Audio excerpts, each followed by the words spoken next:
Thank you very much, Mr. President. My name is Kuseni DLAMINI. I'm chairman of the Massmart Group, Massmart Walmart in Africa. We own the game stores in Botswana and the builders warehouse stores. Botswana is one of the favorite places in which to invest. I can concur with you in many respects. And I also want to commend the efforts you've made in conservation. I was chairman of South African National Parks for 6 years. When we were facing the scourge of rhino poaching in South Africa, we looked to Botswana to assist, and the cooperation that we got from your government was very commendable indeed. The question that I have is that when you became president, there was a lot of excitement in terms of the energy and the passion that you bring, a sense of renewal, a sense of a new dawn, as we refer to it in South Africa. I just want to ask a simple question. What legacy do you want to leave as president of that great country? Very simple question. You know, I want to leave a legacy of profound transformation.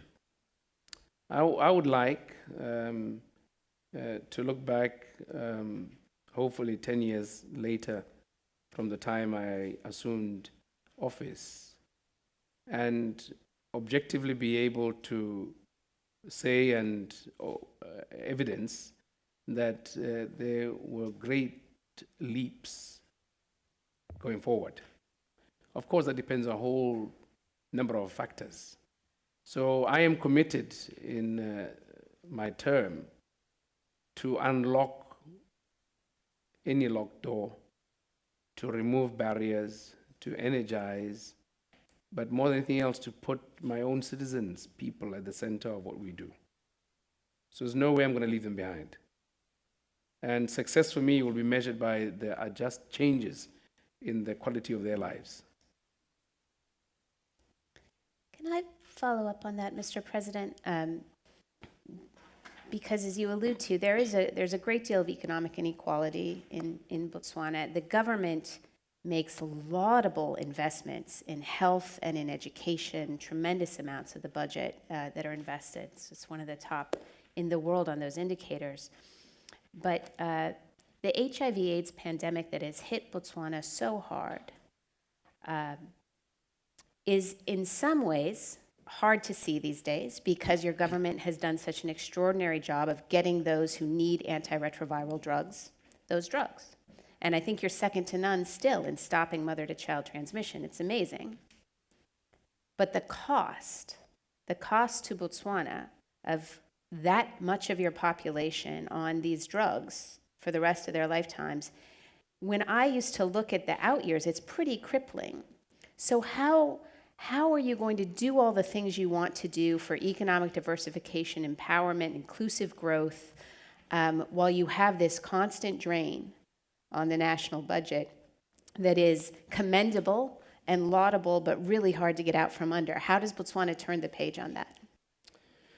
You know, it's going to take a lot of hard, renewed reinvigoration and effort on everybody's part. I was just chatting with the coordinator of NACA when I was on my way here, and we were arguing about the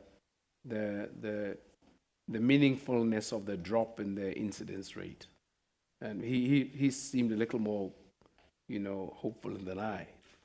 It's dropped, I think, from 1.5 to 1.3%. And for a country that is a third world developing, relatively poor country, that for me is still way too high. And particularly that we do not manufacture drugs. We don't supply anybody with drugs except cattle drugs.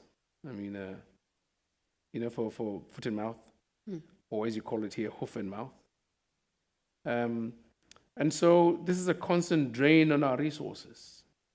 And the best thing that a developing country can do is not so much the biomedical route in the long term. It's prevention and efficacy development, getting new ways of arming persons with the information carried right through to their behaviors is what we're going to need more of. Because, you know, it'll be a transition over the ages as more and more people are born and remain HIV negative. that should reduce the cost to us. In the interim, we just got to, come to grips with the manufacturers of these drugs and use our budget and plead for assistance. And I must publicly thank the American people here, because I went to Texas Children's Hospital before I came here.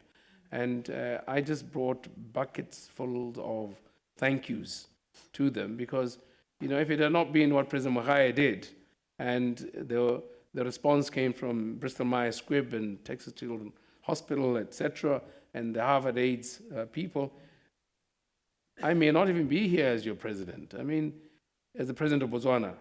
Sorry, I'm not trying to... Big legacy.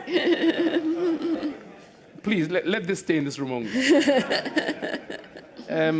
But we were a country faced with a real possibility of going extinct. And I thank you for your humanity in that. But then when you have been given a second chance, it's only proper that we all act responsibly and are much more efficacious going forward.